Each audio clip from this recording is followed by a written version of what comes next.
Playing a team I think is one of the top teams in our league, most talented, one of the most talented teams in our league, most athletic, and the oldest. So they have a lot of good things going on for them. Tremendous challenge, great defensively, and an improved offensively team. I think they're better offensively than people give them credit for, but their defense is outstanding, and it'd be a tremendous challenge for us tomorrow.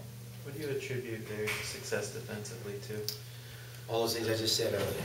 They got tremendous length, tremendous athleticism, and they're an older, experienced team. But they're very long and athletic, and they can cover up a lot of things because of that. I guess for the players, I'll ask you guys about Singleton.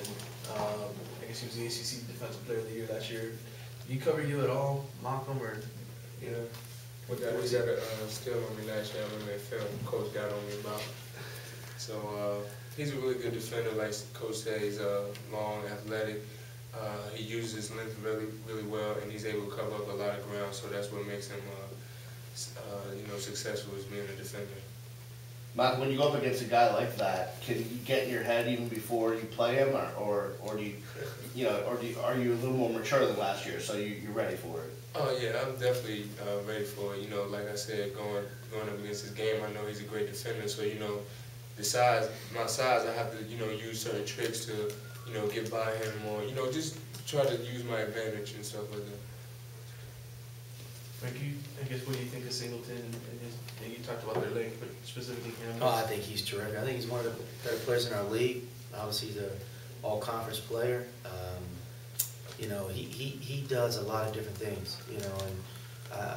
The fact that he's bought into being a great defender and a guy that can, he scores a lot of different ways. He's added a three-point shot to his game, but he gets offensive rebounds, he gets in the passing lanes, and gets transition buckets. He's just a terrific player. He's a winner. I think he's one of the better free throw percentage shooters. So, he plays extremely hard. The guys like that they're winners, and he plays with that kind of passion. Besides Singleton, it seems like after him, there's a lot of balance. The rest of the guys, you just talk about the balance they have. In here last year, their unsung heroes were the two times we played them were Luke Lotz. He had big games against us both times. But I think Derwin Kitchen is just as valuable as Chris for their team. I think when Derwin plays well, they're typically very tough to beat because he gives them that second score. Against Duke, I think he had 20-plus points. I love his game. He's been around a long time. And he's really cut back on his turnovers. I think he's almost 2-to-1 assist turnover ratio, so he's really improved that part of his game. So, but those two guys, and then the kid James, the Army guy, he's a physical presence in the paint, and his size and quickness, and he's a factor. And but I think their perimeters with Snare and Davidus. They got some guys, and this freshman kid, O'Carroll White, who's very long and athletic, has really come on too. So they got plenty of depth and size. What's the excitement level for playing a rival? Any of you guys can talk about that. Just you guys get more jacked up for Florida State. Obviously it's huge in football, but do you feel like that maybe transcends to the basketball court at all?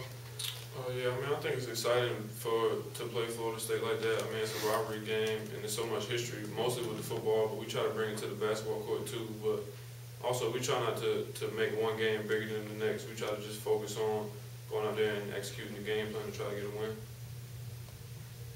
Julian, Malcolm, can you guys just talk about the ACC right now, how wide open it is, and how important that win was for you guys the other day to be kind of in the mix now with all the other teams? I think it was a very important win for us. If you look at the ACC, there's so much parity in our league. It's not really one team that stands out and just dominates. So it's a really important game for us coming up, and to continue to go on the road to NC State and just try to get some wins and be in the thick of things towards the end of the season. About the way that you guys won, the great defensive play at the end for you. I know you've been battling the knee trouble really, but do you feel like you can build some momentum now for yourself personally? Oh yeah, I think I built some momentum. I mean, my coaches have always supported me and my teammates, and just continually just gave me confidence. And I've just been going out there and working hard and just doing extra things, so that when the game time comes, I can perform. And I'm just glad that I could get that play to help my team get a win. Are you feeling any healthier, by the way? I mean, yeah, I feel a little healthier. I mean, everybody has nicks and bruises throughout the year, but I mean, just being able to play through it and go out there and play with energy and intensity, and you'll be okay.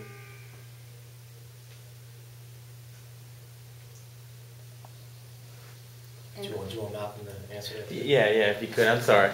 Yeah, just some of your thoughts on the conference right now and where you guys stand going in this game. Basically, what Julian said, you know, it's really wide open right now. You know, no team really stands out like that. I mean, obviously Duke is a great team, but you know, it's really wide open, and you know, we can continue to get better as a team, and you know, really focus on executing and getting better. Then you know, it's a legit chance for us to be successful.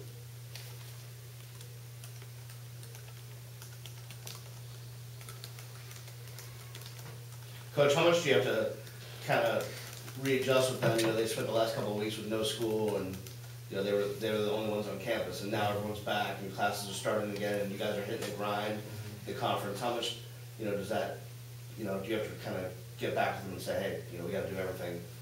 You know? No, but we had our academic meeting the other day and talked about a lot of things and in preparation for today, and so you know. Our schedule is a little unique that we started league play and we had like a week and then a game a week, so we had a lot of practice time. So they're really here a lot. But so now, you know, we ended that routine where there's 2 games a week and there's a lot of academics, you know, in between there.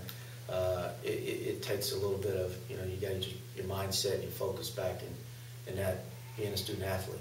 You know, they thought they were pro athletes last 2 weeks.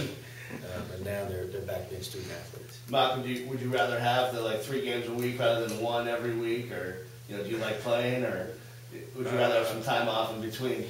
No, I need them games back to back, man, because you know, like Coach said, we had a lot of time to practice, and it was intense practices too. So a lot of bonding. Yeah, a lot of bonding. So I think all the guys can speak for that and say we want to play, you know, as much as we can. At the same time, we use it to our advantage to get better as a team. So, you know, it goes both hand in hand. Coach, Florida State's combination of length and athleticism, does it remind you of any team you've seen earlier this year? Teams this year,